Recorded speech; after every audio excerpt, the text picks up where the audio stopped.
And good afternoon. Welcome to Truth to Power. I'm your host, Darwin Griffin. And we have a very, very special guest that's going to be on the show with us today.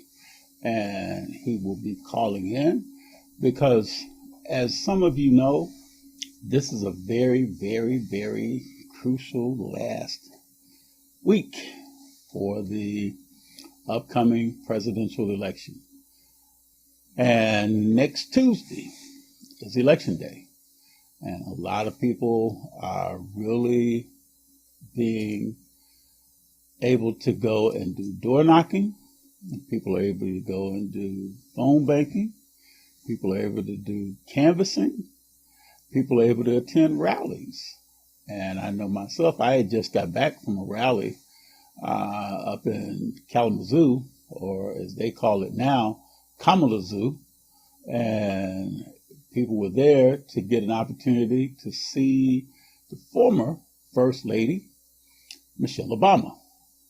And she came, and she, along with Michigan dignitaries, Lieutenant Governor Garland Gilchrist, Senator Gary Peters, and several other people that were first-time voters, they were also there. And what they were doing was just making certain that people understood the importance of getting out to vote.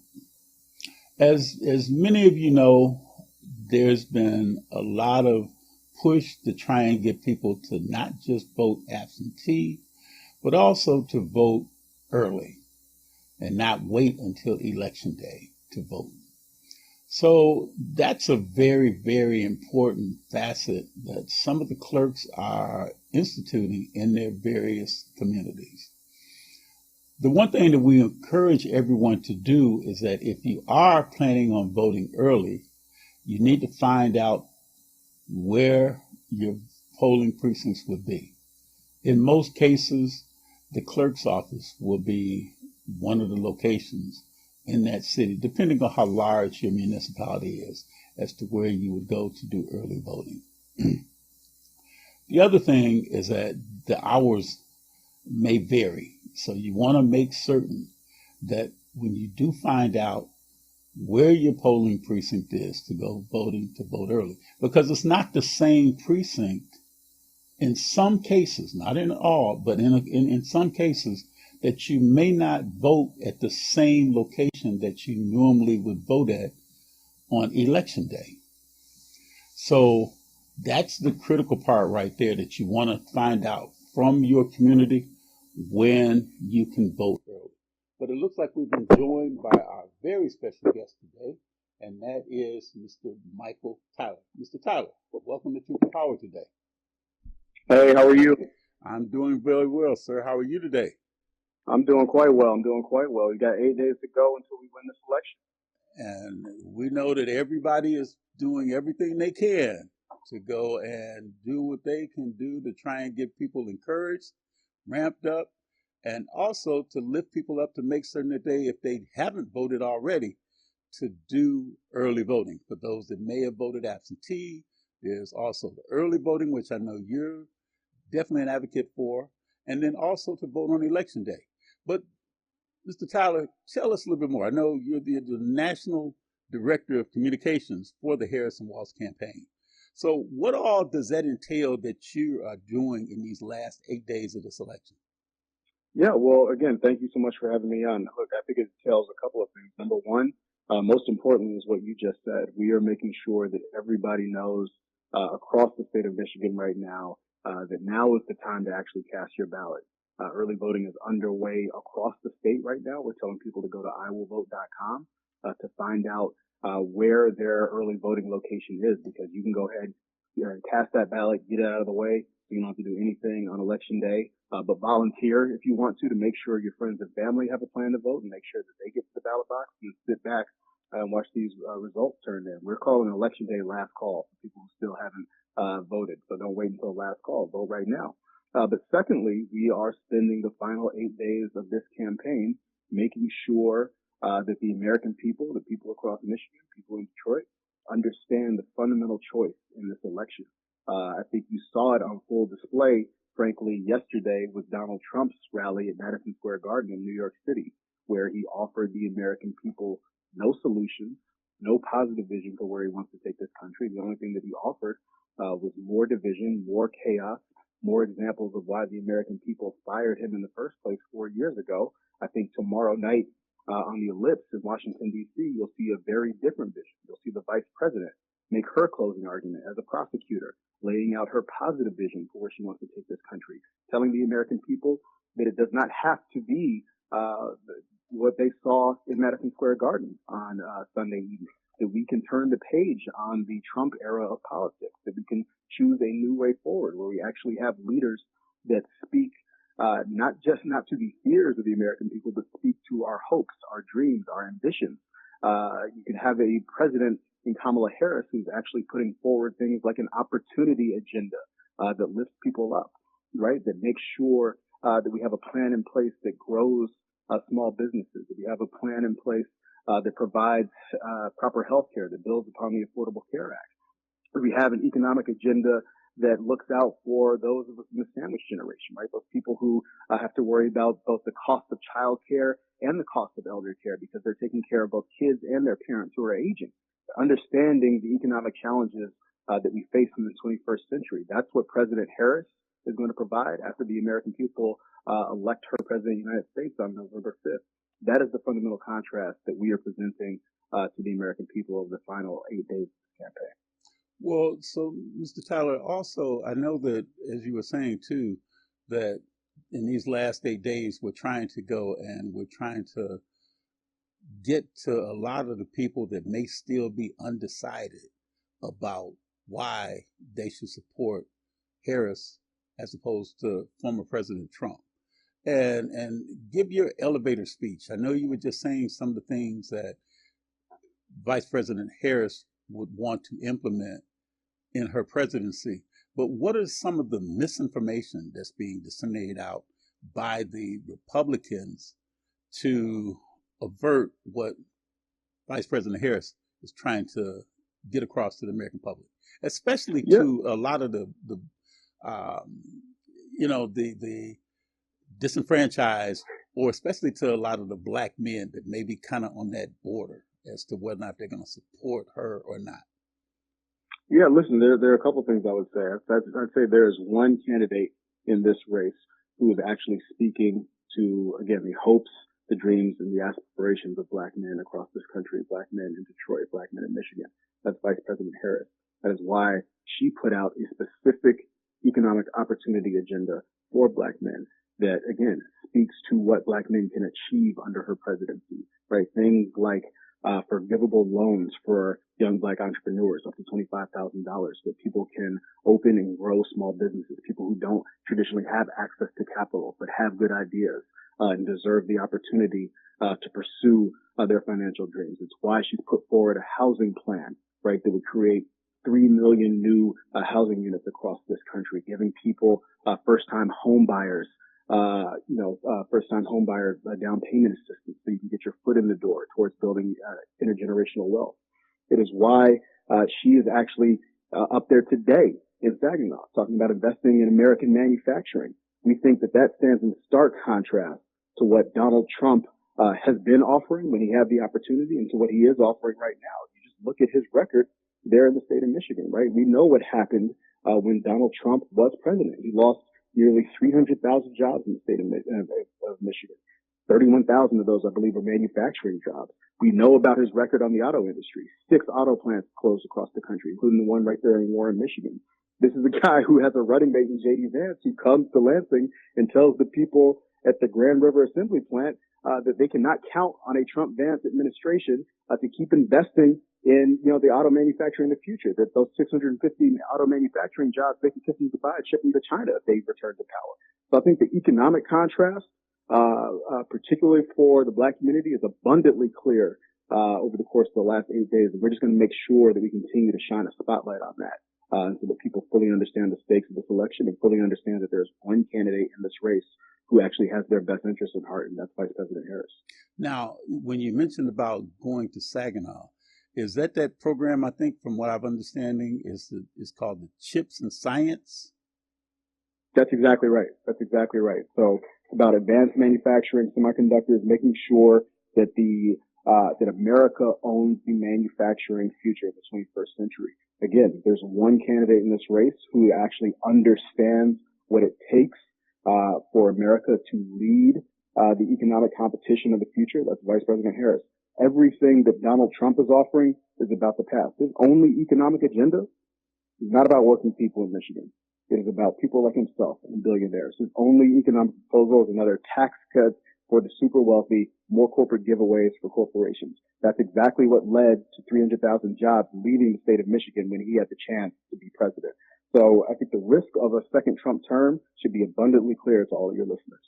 Well, and also too, Mr. Tyler, we hear about labor, we hear about industry, and it seems like Vice President Harris is definitely a friend to labor.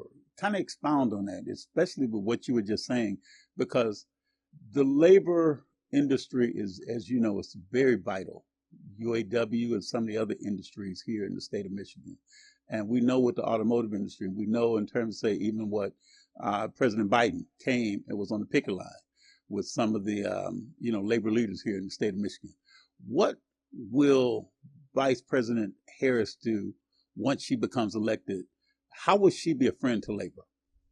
Yeah, listen, I think she's the only candidate in this race who actually understands that the middle class built the American economy and the unions built the middle class, and that union labor is going to be integral to making sure that America continues to lead the economic competition into the 21st century. That is why she is running. She's proud to be the vice president of the most pro-labor administration in U.S. history. You look at the record of accomplishment under her watch, from the bipartisan infrastructure law, to the Chips and Sciences Act that we talked about. All of that has had an eye towards making sure that we protect and advance union labor moving forward here. And so I think, again, if you want to look at the choice in this election and the contrast in this election, look no further than things like Trump's Project 2025. If you want to look at that, what's at risk? Overtime protections. Gets rid of them, right? It goes farther than that. This is a man in Donald Trump who showed up to a McDonald's in the state of Pennsylvania, but they refused to advocate for an increase in the federal minimum wage. Again, this is not a guy who cares at all about working people across this country. There's one candidate in this race who understands the need to stand with unions, to advance their cause, and to always stand with the middle class. That's Kamala Harris. And too, sir, it's really interesting because when I was up in Kalamazoo this past Saturday, and I know that she's so beloved in terms of, say, with so many people. I was standing in that line waiting to catch the shuttle to get over to the arena where the First Lady, former First Lady, Michelle Obama, was at, and she was speaking on behalf of Kamala Harris, before the vice president came to the arena.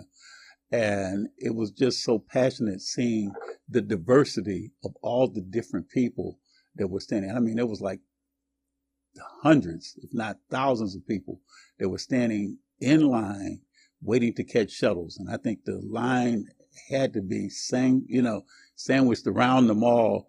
And people were so excited. You saw all of the, they called it Kamala Zoo instead of saying Kalamazoo. And people were wearing the buttons so proudly. And there were a lot of people that were selling T-shirts and pins and flags and everything. But it was just electric. And that's one of the things that I'm seeing, that her campaign is really electrifying the voting populace, right now. That people are standing in these lines. They're waiting for the opportunity to get a chance to embrace her, to meet her. And even after the rally was over, she and the former First Lady were in the crowd taking selfies with everyone, and I mean, it was just like it was a rock concert, the way that she's really electrifying the crowd.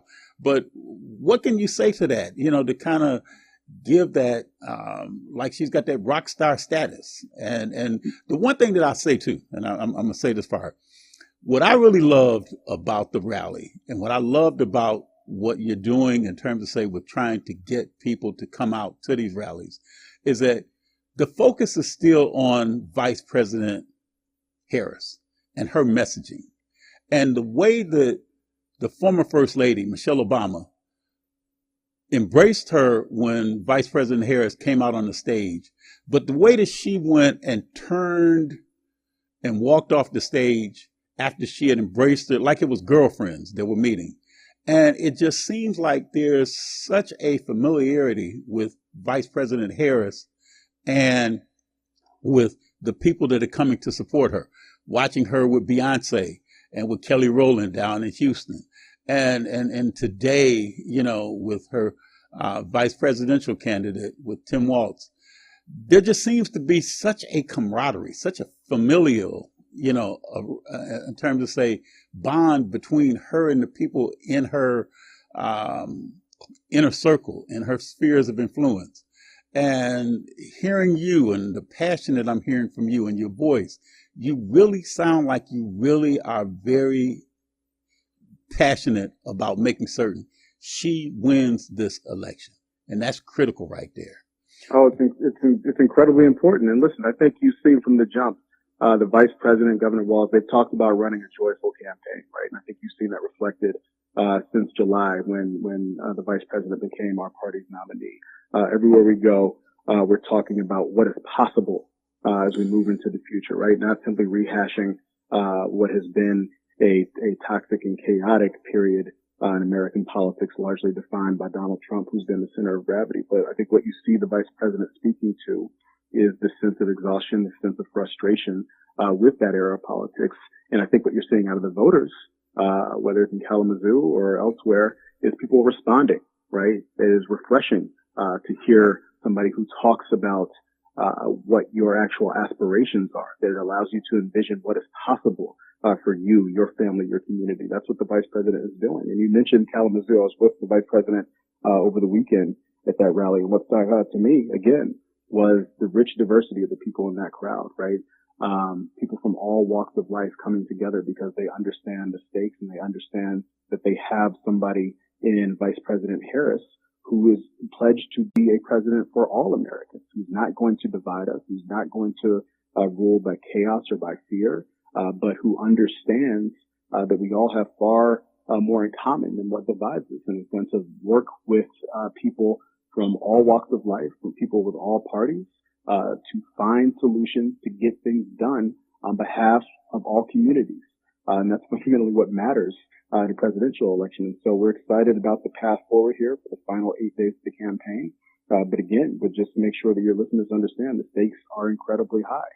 One of the two candidates is going to enter the Oval Office on January 20th. And as the vice president said, it'll either be Donald Trump walking into the Oval Office with his enemies list in hand, or it'll be her walking into the Oval Office with her to-do list in hand, full of solutions for the American people. And so it's incredibly important, and would urge everybody who's still not yet voted to, again, go to iwillvote.com, make a plan to vote early, and encourage your friends, your family, everybody who you know to do the same.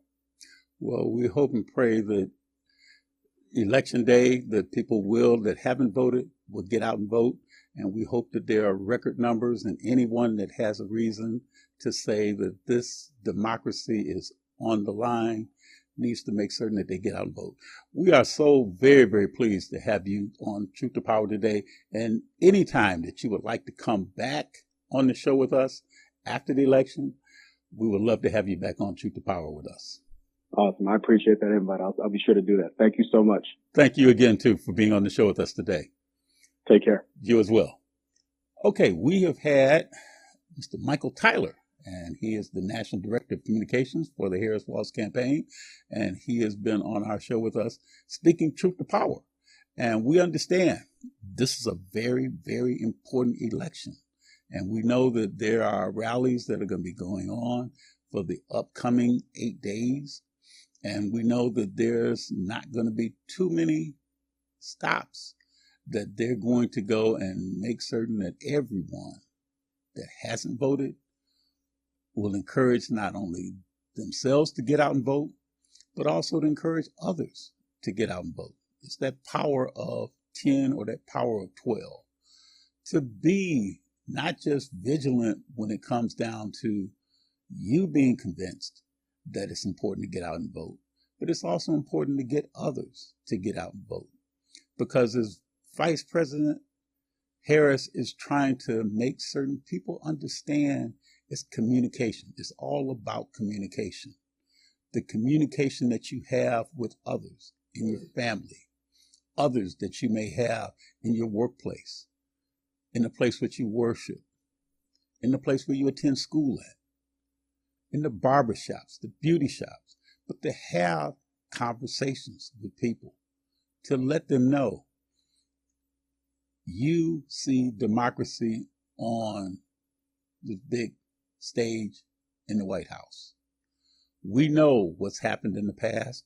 We know about what happened on January the 6th. And we know that there needs to be a solution-based president. We know that there's a lot of issues at hand.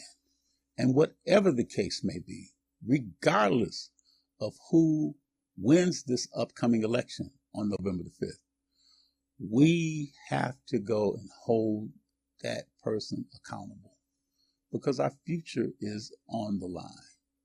And we have to make certain, too, that not only are we thinking about our personal future, but we also have to look at the future of democracy, the future of our economy, the future of our nation. And we have to do what we can to see if our legacy, our children, education is on the line. Reproductive freedoms are on the line. The number of members that are going to be judicial individuals in the courts is online, especially in the highest court, referring to the Supreme Court. And there's the possibility that whoever becomes president will have the opportunity to go and recommend justices for the Supreme Court. And it could be where it could be increased.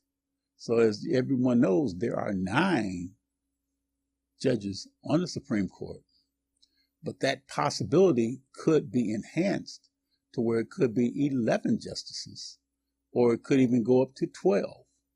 So that person that's in the Oval Office has that opportunity to not just expound or expand the Supreme Court, but to also look at judges throughout the country on the appellate court, other judges on the circuit court.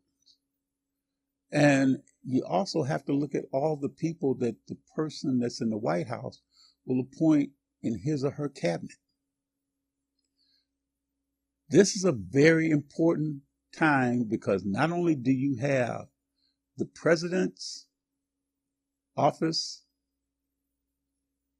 is on the line, but there are so many others, senators, representatives that are also on the line looking for your support as well.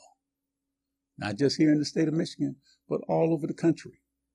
So again, the one thing that I tell people over and over again on my show, and when I go and have guests to come on and I ask them, the first thing that they will say is, Darwin, people need to make certain that they flip their ballots over. Because there are people on the reverse side of ballots that need your support as well. The president may be on one side, the senators, representatives may be on one side of that ballot, but if you flip the ballot over, in a lot of cases, you may see people that are running for school board.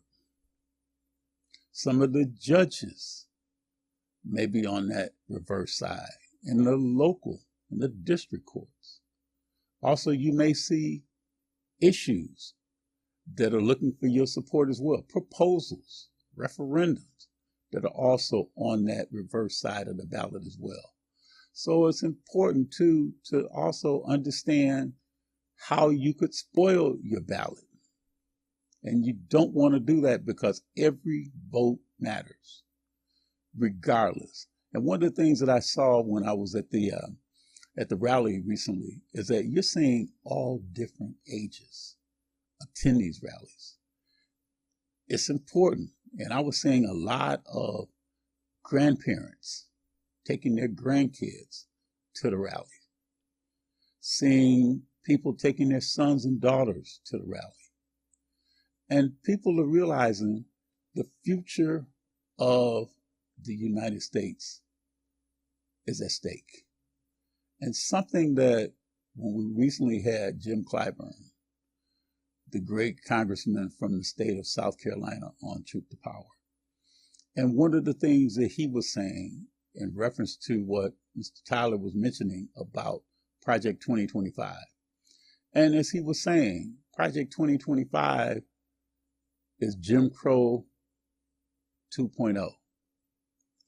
And the one thing that I'm hearing over and over again from the Harris-Walz campaign is that we cannot go back. And I think that that was something that what Mr. Tyler was saying, we have to continue to go forward. Solutions have to be met. This is what he was saying is a solutions-based campaign, not to go and know what the problems are and not be able to address those problems. And one of the things that he was saying that the Harris-Walz campaign will do is they will meet these problems and these obstacles head on and do what needs to be done to make sure that a fair and equitable solution is garnered. This has been a very, very, very important election.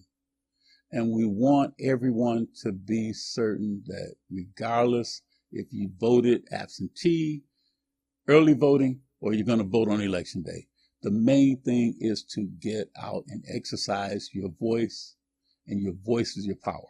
You've been listening and looking at a special edition of Truth to Power. I'm your host, and we will look forward to seeing you very, very soon. Have a great rest of the day.